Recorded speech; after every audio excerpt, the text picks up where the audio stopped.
আর কখনো কি সেই বাবার ডাক শুনতে পারবেন?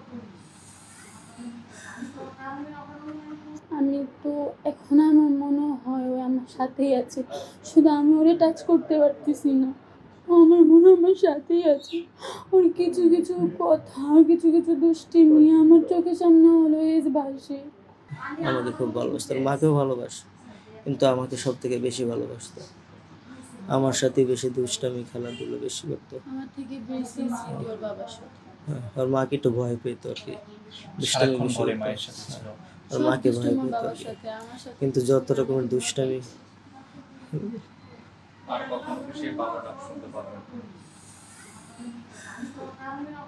শুধু আমি ওরে ধরতে পারতেছি না।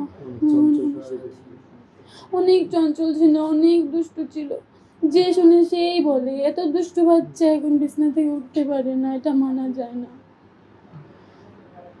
অনেক চঞ্চল ছিল, অনেক দুষ্টু ছিল। চোখে নিচে শুধু দুষ্টুমিগুলো ভাসে। সব স্মৃতি ওর সাথে আমার কাছে পিসফুল, সব স্মৃতি।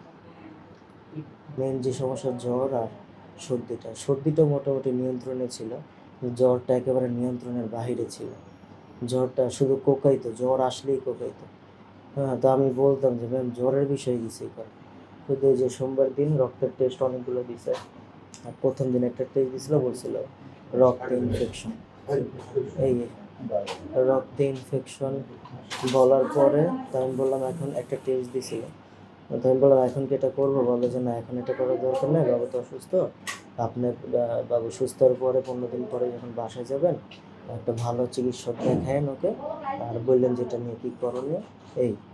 আর এছাড়া যে 3-4 দিন মাঝখানে ছিল, কোনো এক্সট্রা কোনো টেস্ট দেয় না, কোনো নেই। শুধু বলছে যে বাবুর শরীর গোছাবেন ঘন ঘন, আর ডাবের পানি খাওয়ান, স্যালাইনের পানি খাওয়ান, আর হইতেছে হলো ওকে জ্বর আসলে 100 হলে প্যারাসিটামল, 102 গেলে একটা ডোজ লিখে দিয়েছিল নাপার 250 সাপোজিটর, ওইটা দেবেন। এছাড়া আর কোনো এক্সট্রা যে আছে না, যে কেন জ্বরটা দ্রুত, কেন যে জ্বরটা আসতেছে এটা নিয়ে আমরা কেন একটা দ্রুতই করে বাবুটার চিকিৎসা দিয়ে দিই, এইটা নিয়ে তার এই কারণে এটা করছে কবে, সোমবার দিন। যে জ্বর দেখতেছে যে না কোনো মতেই কমতেছে না, কোনো মতেই করতেছে না, সোমবার দিন মৃত্যুর একদিন আগে তাও আমাদের বলার পরে যে আমার বাবুর তো জ্বরই কমতেছে না, একটু যা করে একটু দ্রুত করেন, জ্বরটা নিতে পারেন। তারপরে অনেকগুলো টেস্ট দিছে, সিবিসি, তারপরে আরও অনেকগুলো দিছে, ব্লাড টেস্ট দিছে, একটা বুকের দিছিল। ওই টেস্টগুলোর রিপোর্ট তো আর আনতে পারিনি আমি, 11টা বাজে দেওয়ার কথা ছিল। আর কলেরা হাসপাতালে একটা দিবে 21 তারিখ, আর একটা দিবে বলছিল 23 তারিখ। ওই দিন তো আর আমি ওটা তো আর করতে পারলাম না।